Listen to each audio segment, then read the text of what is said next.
19.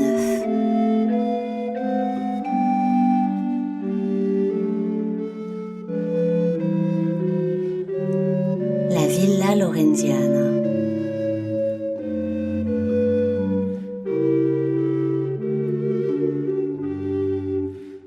Les petites mains qui avaient pris possession de la villa depuis 3 jours étaient d'abord tombées sous son charme. Oubliant d'un seul coup les miasmes de la ville et les rumeurs de catastrophes, les jeunes gens s'étaient laissés porter par les ailes d'une euphorie invincible, comme s'ils étaient en vacances, ou plutôt comme s'ils avaient enfin franchi la surface mystérieuse du tableau de Severina Alba, accédant, par la magie de cette odyssée, au cœur d'un monde paisible et voluptueux, dont les beautés tranquilles fleurissaient pour leurs seuls yeux. Les cuisinières et les blanchisseuses, les jardiniers et les garçons des tables avaient eu la primeur de cette villa encore vierge, dont ils avaient défloré les escaliers, les portes et les chambres secrètes, en poussant des soupirs profonds. Ils avaient chanté sous les hautes voûtes des salles vides, ils s'étaient poursuivis à travers le dédale des terrasses, ils avaient éclaté de rire en découvrant les vues spectaculaires sur l'horizon marin.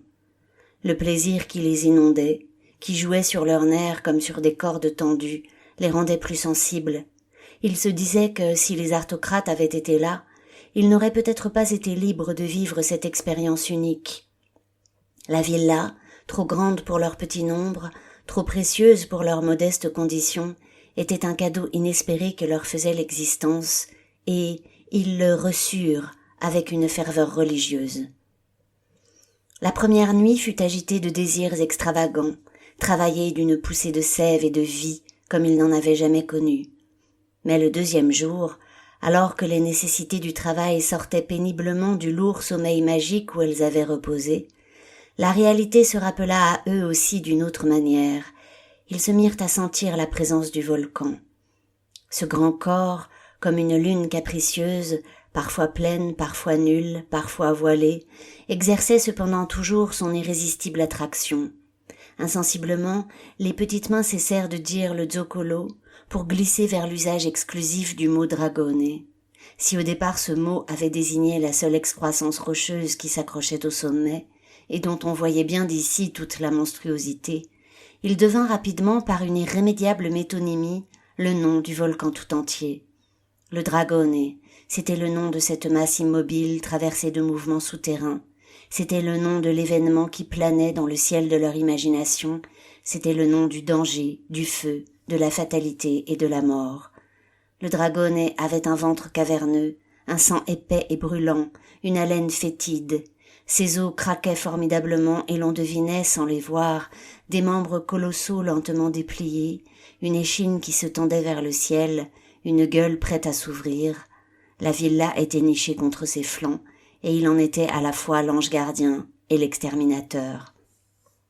L'idée que c'était précisément le dragone qui donnait à la Villa Lorenziana son ineffable beauté, que la volupté extrême ne pouvait se déployer que dans l'ombre de la mort, que la qualité particulière des moments vécus dans la villa tenait précisément à leur caractère menacé et éphémère, cette idée envahit confusément l'esprit des petites mains dès les premiers jours, mais elle était destinée à prendre par la suite, dans celui des aristocrates, une dimension supplémentaire et définitive.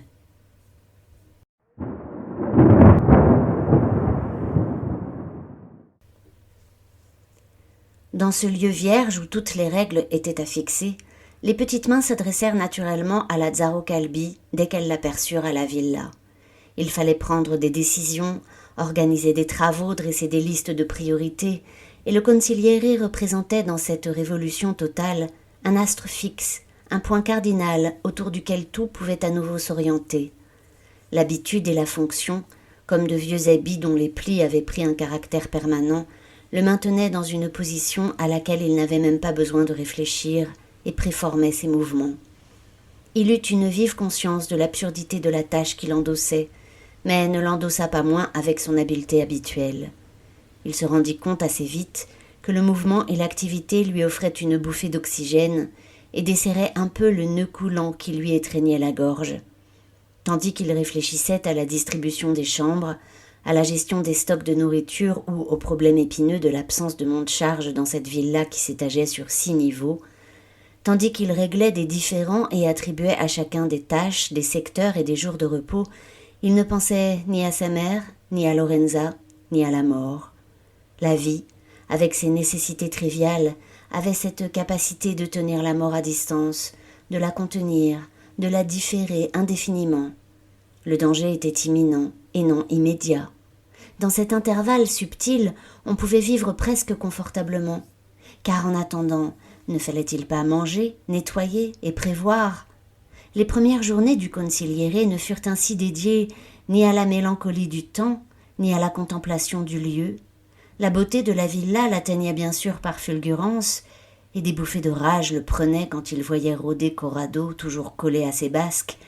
Mais après l'étroite surveillance et les menaces d'incarcération dont il avait fait l'objet, il avait l'impression de retrouver son élément familier, et, comme un corps longtemps comprimé qui s'étire, ses facultés sociales menacées se redéployèrent, et il en ressentit malgré lui une forme de plaisir. L'arrivée des premiers aristocrates, à la suite de Gemma, ne fit que confirmer et renforcer la fausse position dans laquelle il s'était mis. Gemma fit une arrivée presque funèbre, toute vêtue de noir, épuisée et ne voulant voir personne en dehors de sa tante et du Consigliere. Rigarda arga de sa fatigue pour se faire excuser, et Lazzaro se rendit seul au chevet de la régente qu'il trouva immobile, un œil morne figé sur les splendeurs de sa chambre. Elle rapporta la dispute avec Fiammetta comme s'il se fût agi d'un événement diplomatique de premier plan. Elle prétendit qu'une moitié des petites mains avait suivi son exemple et qu'il n'y en aurait jamais assez pour faire tourner la villa, que la défection des petites mains signait la mort de l'art et que de toute façon elle n'avait plus envie de rien. Lazzaro était rompu à l'exercice périlleux qui consistait à offrir au feu de la mauvaise humeur de la princesse des combustibles toujours renouvelés, sous la forme d'arguments variés qu'elle mettait en pièces et consumait les uns après les autres avec une remarquable constance. Cela pouvait durer longtemps, mais il venait toujours un moment où ce jeu cessait de lui-même. Une étincelle de malice s'allumait dans l'œil terne de Gemma, un sourire moqueur relevait le coin de ses lèvres, aujourd'hui peintes en noir, puis, après ces prémices, une sorte de mouvement galvanique se faisait en elle, et la Gemma désespérée, abattue, presque noyée, qui ne répondait plus que par monosyllabes, cédait la place à la Gemma incisive et impérieuse, expressive et volubile que tout le monde préférait. Et cette résurrection, qui se répétait pourtant très souvent, avait la force toujours neuve d'un miracle capable de renouveler la foi que l'on avait en elle.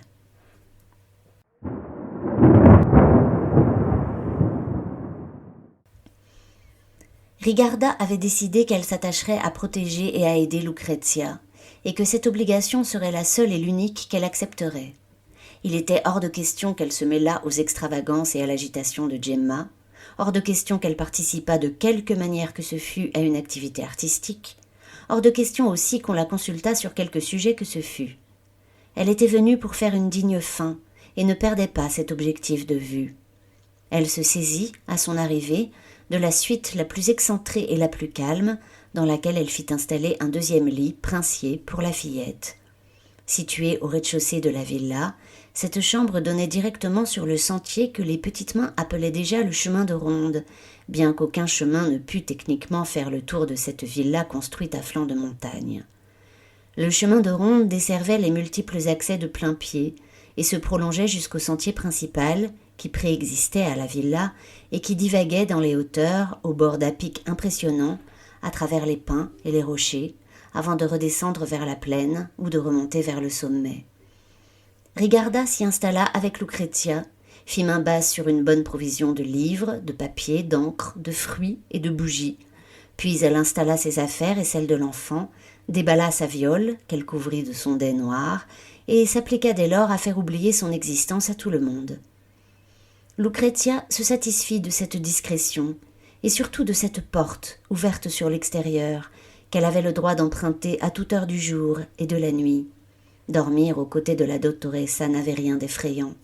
Cette vieille dame, qui semblait mépriser son père presque autant qu'elle-même, et qui ne lui faisait jamais aucune remarque, était un personnage étonnamment facile à vivre, devant lequel il n'était point besoin de porter de masque. Lucrezia, accoutumée à se contenir, était silencieuse et feutrée. Souvent absente, elle revenait toujours à cette chambre isolée, comme un chat vagabond et fidèle. Rigarda et elle partagèrent les premiers jours des repas improvisés où tout ou presque manquait, et ces quelques jours de jeûne et de silence partagé leur furent bénéfiques à toutes les deux. Lucrezia avait eu, de loin, très peur du volcan, mais à présent qu'elle nichait sur son dos, tout avait changé de perspective. Elle se rappelait certes les cartes funestes du mémoire, et savait pertinemment que la vie à cet endroit n'était pas destinée à durer longtemps. Pourtant, inexplicablement, la peur s'était évanouie. Il n'y avait plus rien à craindre à présent. Le pire n'était-il pas déjà arrivé? Elle avait été séparée de sa mère et de ses frères, son père l'avait abandonnée à un sort qu'il savait mortel, elle se trouvait sur le lieu exact qu'elle avait désiré fuir. Les jours qu'elle vivait étaient comme un sursis, une parenthèse dénuée de poids et de but, et il y avait dans ces débris de sa vie, dans le deuil de son avenir, une liberté qu'elle n'avait jamais connue. Elle pouvait tout apprendre, tout risquer, elle pouvait haïr, elle se sentait légère et presque toute puissante. Son corps jeune, son cœur battant, lui murmurait que le destin n'était jamais écrit et qu'elle parviendrait peut-être à s'enfuir à temps. Elle rêvait de prendre un bateau pour retrouver sa mère, mais ce rêve, malgré son inconsistance, lui suffisait. Elle n'avait pas besoin de le transformer en projet, encore moins en acte. Il lui suffisait d'y songer vaguement quand elle entendait les craquements sinistres du dragone. Elle partirait bientôt. Après tout, n'était-elle pas libre de battre la campagne autant qu'elle le voulait? Mais en attendant, cette ville-là mystérieuse s'offrait à elle, et elle éprouvait un désir immense de la parcourir et de se laisser transformer par sa magie. Car la villa agissait sur ses habitants, tout comme le dragone. Son atmosphère étrange et unique les enveloppait, les séduisait, excitait leurs nerfs, leur insufflait des désirs.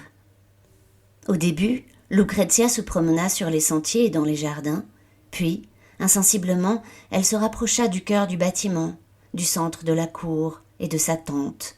La villa lui fit oublier toutes les strictes convenances imposées par Nicolina, et elle se mit à se vêtir avec excentricité, à emprunter à qui voulait des vêtements, des bijoux, qu'elle mariait sans aucune règle. Elle laissa ses cheveux libres de leurs mouvements et prit l'habitude de gambader pieds nus.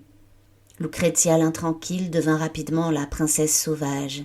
Il n'y avait pas d'autre enfant à la cour, mais elle se lia d'amitié avec des petites mains à peine plus âgées qu'elle. Cette vie était celle à laquelle elle avait toujours aspiré dans le secret de son cœur, et il lui était impossible de résister à l'attrait de devenir enfin elle-même. Lorsque les aristocrates, lassés de s'extasier sur la nouveauté des beautés de la villa, recommencèrent à parler d'art, Lucrezia sut qu'elle resterait encore un peu, parce que l'art était le grand feu interdit auquel elle avait toujours voulu se réchauffer, et parce que son sang d'Albareno, si longtemps privé de cette chaleur, l'exigeait maintenant invinciblement.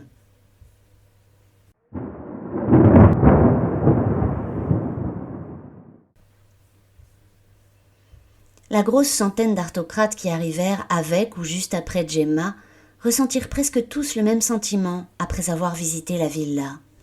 La villa était vaste, capricieuse, et faisait apparaître toujours une nouvelle aile, un nouvel étage là où on ne l'attendait pas, et cette nouvelle aile recélait des beautés inédites, des salles encore mieux dédiées à l'art, au plaisir ou à la contemplation, et, au fur et à mesure de leur découverte, chacun en venait à éprouver la certitude intime d'être à sa place. Il n'y avait aucun lieu au monde où ils eussent préféré se trouver. Cette villa démesurée, exposée au vent des hauteurs, dont chaque vitrail, chaque colonnade, chaque croisée ouvrait sur le volcan et sur la mer. Cette villa qui synthétisait toutes les époques et tous les styles marsiliens, cette villa où les effluves du jasmin se mêlaient parfois au relent du soufre, cette villa où l'on sentait sous ses pieds de loin en loin trembler les dalles précieuses des mosaïques. Cette villa était leur théâtre, l'extériorisation parfaite de leur identité collective. Ils ne savaient pas encore quel roman d'amour ou quelle tragédie allait résonner dans ces murs, mais ils savaient que ce lieu était celui de leur destin et de l'accomplissement de leur art. Aucun d'eux ne se plaignit jamais des incommodités évidentes, ils ne parlèrent jamais des problèmes d'approvisionnement et d'évacuation des ordures, de la pénurie de petites mains ni des roulements lugubres, comme des tambours souterrains qui les réveillaient parfois la nuit. Ils s'accommodèrent de la frugalité, de la poussière et du danger, comme des comédiens s'accommodent des inconvénients d'un plateau. Ce qui comptait, C'était ce qu'ils allaient créer, monter et célébrer ensemble dans la magie de cette puissante atmosphère. On accédait au théâtre de la villa en montant à son dernier étage. De là, une volée de marches rejoignait un sentier de montagne bordé de cyprès et de pins. Ce sentier progressait sous le couvert des arbres avant de déboucher sur une vaste clairière. Les gradins, tous sculptés, entouraient une scène à ciel ouvert, protégée de deux côtés par les flancs majestueux du Zoccolo et ouvert derrière la scène sur la mer. Tous les soirs, des dizaines d'aristocrates, silencieux comme des pèlerins, venaient admirer le soleil qui enflammait le ciel et la mer. La nuit, le vent retombait, et la scène était éclairée par des étoiles si nombreuses et si brillantes qu'on distinguait encore à la lueur des torches les noires murailles du Zoccolo qui patientaient dans l'ombre, et le gouffre marin dont les ténèbres étincelaient vaguement. En moins d'une semaine, tous les habitants de la villa furent à l'unisson, frissonnèrent de la même fièvre créatrice et vibrèrent tous au rythme lent des mouvements telluriques dont ils se sentaient traversés. Ils étaient prêts.